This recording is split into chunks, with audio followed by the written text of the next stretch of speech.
शहर की सड़कों पर घूमने वाले पशुओं के कारण बीते एक सप्ताह में हुई 2 लोगों की मौत के बाद शहरवासियों का गुस्सा फूट पड़ा है।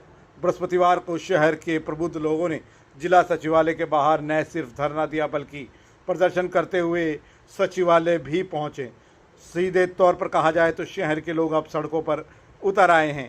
इन लोगों ने इन आवारा पशुओं द्वारा ली जा रही एक के बाद एक जान के मामले को लेकर नगर परिषद को जमकर घेरा है। लोगों का कहना था कि भ्रष्टाचार और मिलीभगत के चलते शहर के आम आदमी को मौत के घाट उतारा जा रहा है और अधिकारीगण व नेतागण चुप्पी साधे बैठे हैं। जिला उपायुक्त को ज्ञापन भी सौंपा गया और साफ तौर पर चेतावनी दी गई है कि अगर 7 दिनों में इन हत्याओं का कारण रहे लोगों पर FIR दर्ज नहीं हुई, सड़कों पर घूमने वाले पशुओं को पकड़ा नहीं गया तो अनिश्चितकालीन आंदोलन होगा। चेयरपर्सन व पार्षदों के घरों को घेरा जाएगा, नेताओं को कटघरे में खड़ा किया जाएगा। बंद करो, बंद करो, बंद करो। नगर परिषद मुर्दाबाद, मुर्दाबाद, मुर्दाबाद। अधिकारियों के ऊपर मुकदमा दर्ज करो, दर्ज करो, दर्ज। जिंदाबाद, जिंदाबाद। रोक लगाओ, रोक लगाओ, रोक लगाओ। उग्रवादी पर रोक लगाओ, रोक लगाओ, रोक लगाओ। इंकलाब जिंदाबाद, जिंदाबाद, जिंदाबाद। इंकलाब जिंदाबाद।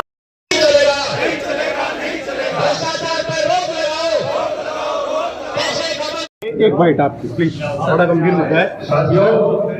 करीब 6 मौतें हो चुकी है आपके रहते हुए रेवाड़ी में, क्या कार्रवाई हो रही है थोड़ा सा? देखिए जी, ये गंभीर विषय है और आवारा पशु नहीं होने चाहिए। सुप्रीम कोर्ट की भी डायरेक्शन है, सरकार की भी डायरेक्शन है, काम हुआ भी है, लेकिन कहीं ना कहीं जो प्रबंध है पूरी तरीके से पर्याप्त नहीं है। कहीं ना कहीं हम लोग इवन जो शहर के लोग हैं, कई जो पशु पालते हैं, उन पर भी काबू नहीं कर पाए।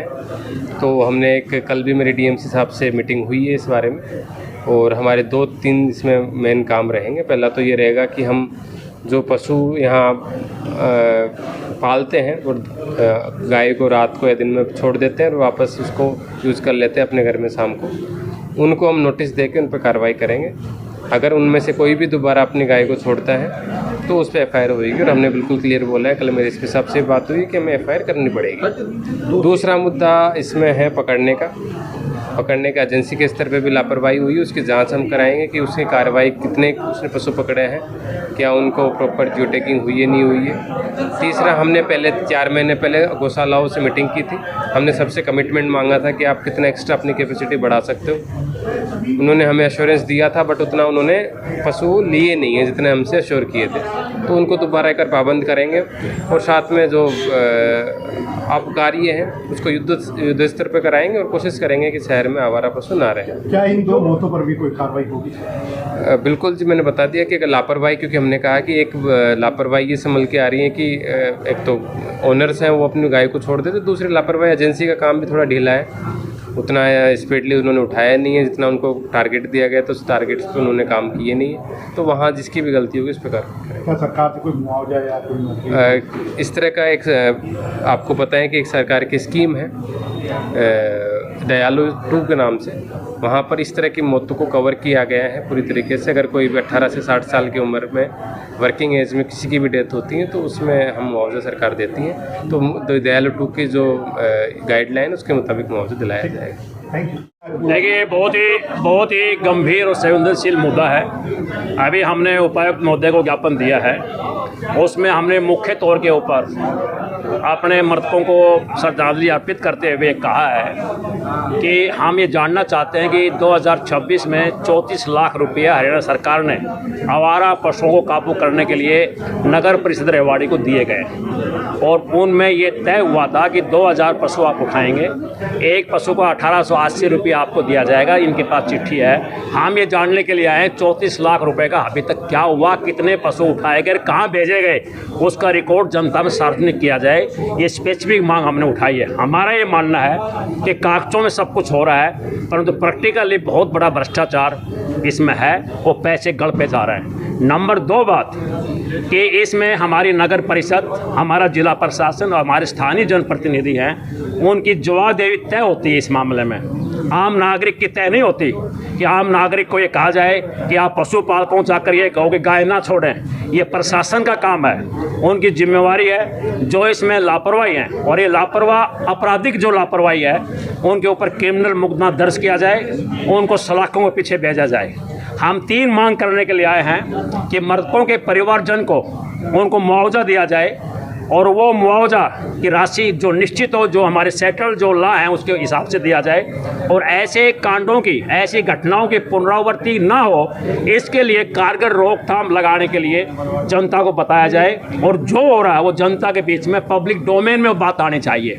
परंतु दुख की बात यह है, जब ऐसी घटनाएं होती हैं उस दिन एक बयान आता है छोटा मोटा, चेयरपर्सन का बयान तो वो भी नहीं आया, हमारे स्थानीय नेताओं के बयान भी नहीं आए उस ढंग से। जब घटना होगी एक बयान आएगा और बयान आने के बाद 3 दिन के बाद उसको लोग भूल जाएंगे।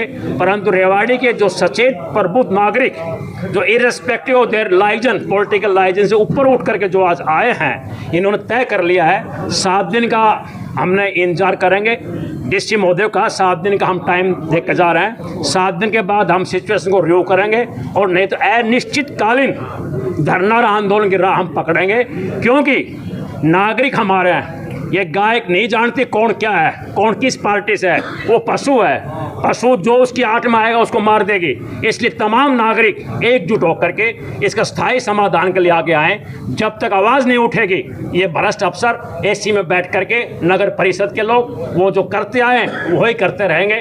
तो आज ये शुरुआत हुई है आंदोलन की, आज आंदोलन का एंड नहीं है। It is this beginning of the movement, it is not the end. And होगा, कल्मिनेशन होगा जब स्थायी समाधान होगा, तब। यही मेरा कहना है। देखिए, आज बड़े दुख की बात है कि पिछले 7 दिनों में जिस तरीके से हमारे बुजुर्ग जिनकी मृत्यु हो गई है, और ये मुद्दा मैं आज से नहीं, पिछले 5 साल में हमने जोर शोर से इसको रोडों पर, नगर परिषद की हाउस की मीटिंग में, आप देखिए कि पिछले 5 साल में अब तक 1.5 करोड़ रुपए ये बेसहारा पशुओं के लिए खर्च कर चुके हैं। पर ज़मीन स्तर पर अगर कोई भी काम, मैं तो आपके माध्यम से रेवाड़ी के लोगों को, जागरूक लोगों को आग्रह करूँगा कि आप भी आइए, हमारे बुद्धिजीवी हर समाज के लोग आज आए हैं। जब तक आप आवाज़ नहीं उठाओगे इनके खिलाफ, ये रेवाड़ी को खोखला कर देंगे। और मैं एक आग्रह अपने पार्षद भाइयों से और बहनों से करना चाहता हूं, एक ऐसा गंभीर मुद्दा है कि इस पर आपको पार्टीबाजी से हटकर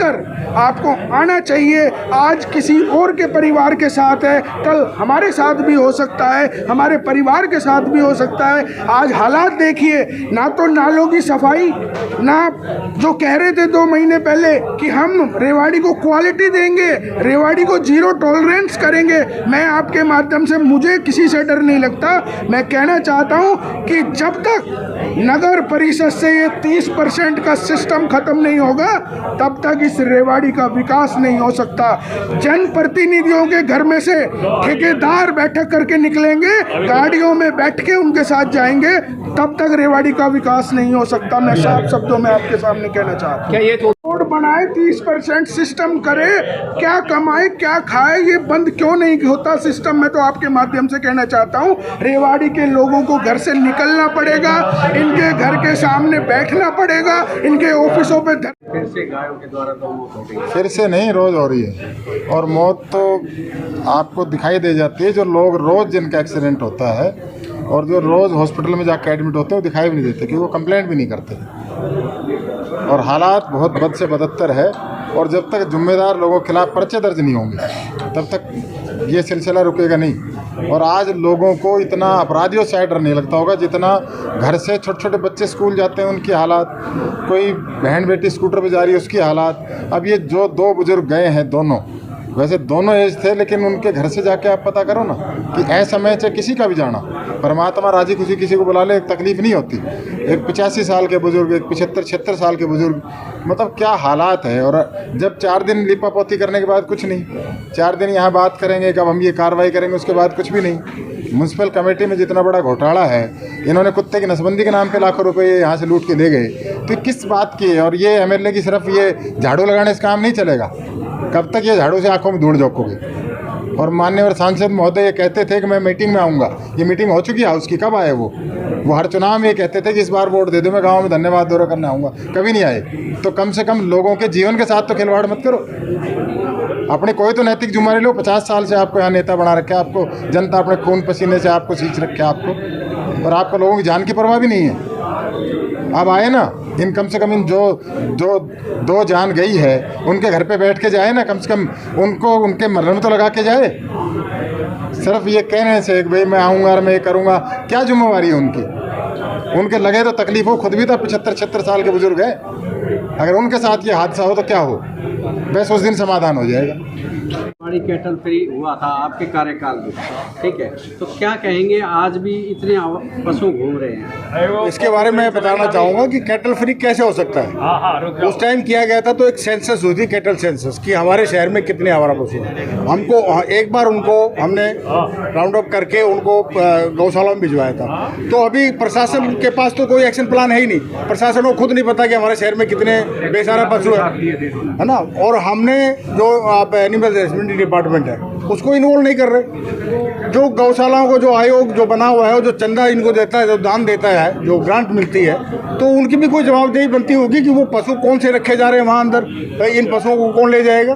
तो ये सारी सजगता की बात है। दूसरी बात कि जो मुकदमा किस में दर्ज होगा, हमारे संविधान का अनुच्छेद 19(1)(d) हमें पूरे इंडिया के अंदर फ्री मूवमेंट की आज़ादी देता है। उसके तहत कार्रवाई करें, क्योंकि इसमें आपको चलने की आज़ादी नहीं है। आपको कोई पशु मार सकता है, कोई और मार सकता है। और दूसरा जो हमारा जो अनुच्छेद 21 है संविधान का, वो ही कहता है कि हमें जीवन का अधिकार देता है, जीने का। तो ये दोनों अधिकारों का अमल जो अवहेलना हो रही है, इसके इनकी तहत इनको मुकदमा दर्ज करना चाहिए, इन पर कार्रवाई करनी चाहिए।